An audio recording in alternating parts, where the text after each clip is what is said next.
Now, you remember the movie Sliding Doors with Gwyneth Paltrow. I think it was in the 80s or 90s. I can't remember the exact date.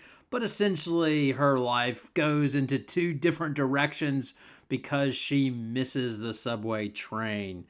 And for UConn, I want to do a bit of a sliding doors with Geno Auriemma. You see, it's truly amazing what UConn has become.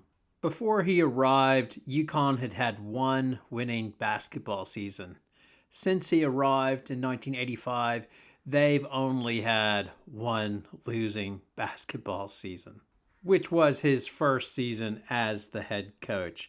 Now, I don't think anybody could have predicted the level of success that he was going to have, which includes 11 championships. But what I find more amazing is that this almost never happened, and that it almost ended 10 years ago when Auriemma was just about on the precipice of leaving UConn for a major men's basketball program. Stick around because you won't believe what program he almost went to. I was curious and did a deep dive.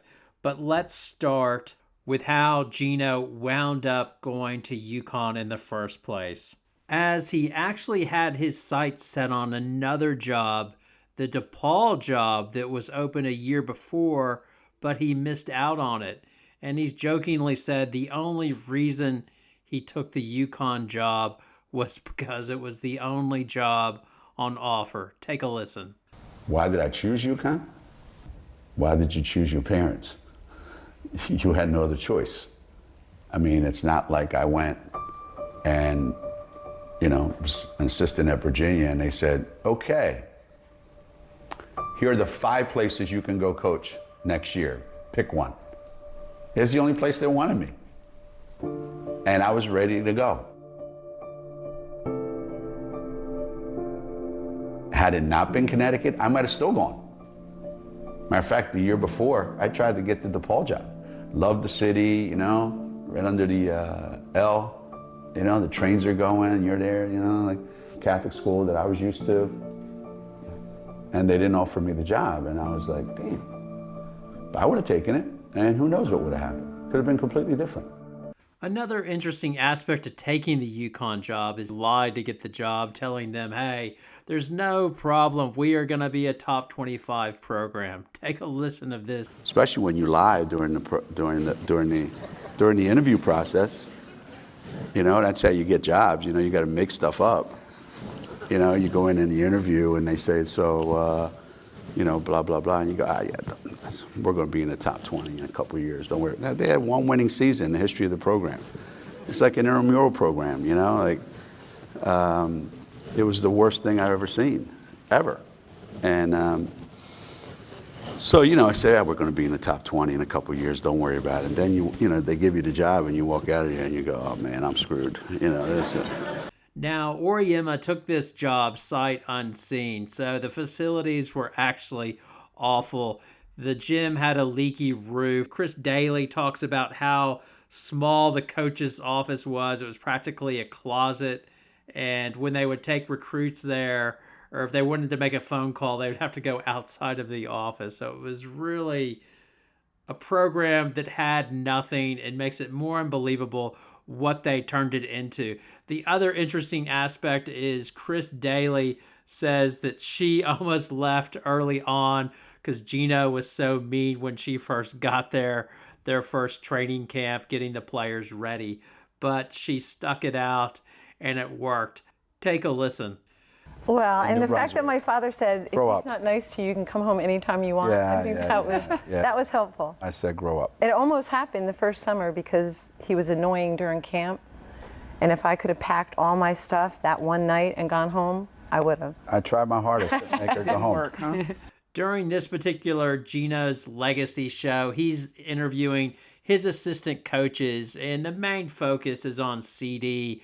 And he asks her, why did she never leave? And it's an interesting answer she gives, which is essentially that, one, she was happy at UConn and felt like she was respected and could have an impact on women's lives. And number 2, just unsure if she could have what she had at UConn at another university, as they'd built something quite special there. And she really just didn't want to go to another location as well, or have to go to an area that was even colder than UConn, like Minnesota.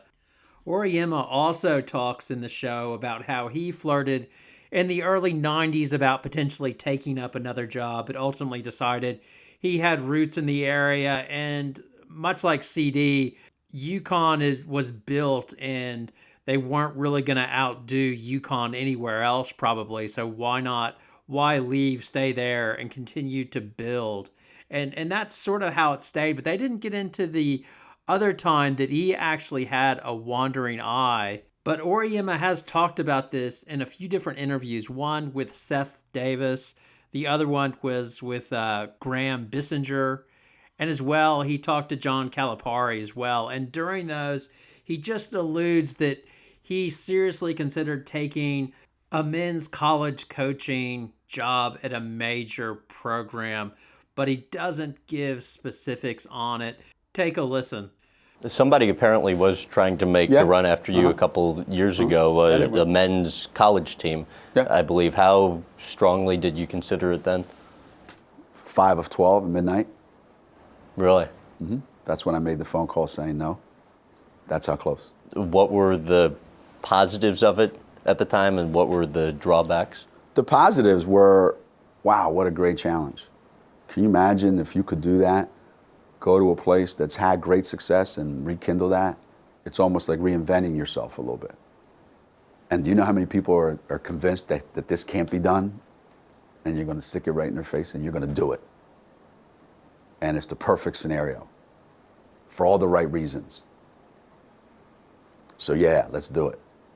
I think my daughter, who had just graduated from UConn, I can't believe you're going to do this. You've been going a lot growing up. I just graduated from college. Now we get to hang out, have some fun, go to dinner, you know, and now you're going to pack up and leave again. Can't believe it. All right, enough already. We're staying. Well, before I go any further, it was UCLA. There you have it. Yes, UCLA. And I will tell you my reasoning why I believe that he was going to take the UCLA men's coaching job. Well, when he's talking to Bissinger, he outlines that my daughter, Alyssa, had just graduated from UConn. So, me being curious, it was hard to find information on his daughter, but I finally found a podcast where she sort of talked through her history and where she went. So she actually did an arts and theater degree at UConn, and then was going to go to New York and work in the theater, but then that didn't work out, as she didn't like it. So they sat down together, and he's like, what do you like doing? And when they were discussing it, the thing that she was always doing was writing. So then they agreed that she should go back to school and do a writing degree. So she actually went back to UConn to study again, and she wound up doing a postgraduate master's, which she completed in 2013. So if you look at the jobs in 2013 that were open: Minnesota, New Mexico, Northwestern, Rutgers, Texas Tech, and then USC and UCLA. Ben Howland had just been fired, and I think that's where Geno was going to land. Now, I believe he turned this down, and then what do you know? On the 27th of March 2013, it gets announced that Geno Auriemma has signed a new contract extension to stay at UConn. I imagine he used this as a bit of leverage to UConn, because he got a nice little raise here that's almost the equal of the new UCLA coach, Steve Alford. So UCLA announced on the 31st of March, or it leaked out around that time, that Steve Alford would be taking over in a surprise hire as the UCLA coach, as he had signed an extension at New Mexico, and they had to buy him out to bring him in. So I think UCLA was looking for a big name explosive hire after the Ben Hallen era. I think their first attempt was Geno. They missed out on him, and then they went to Alford. But the thought of him going to UCLA, he says in later years, he still would have liked to have done it if he was younger, but he says he wouldn't look to go to the men's game now.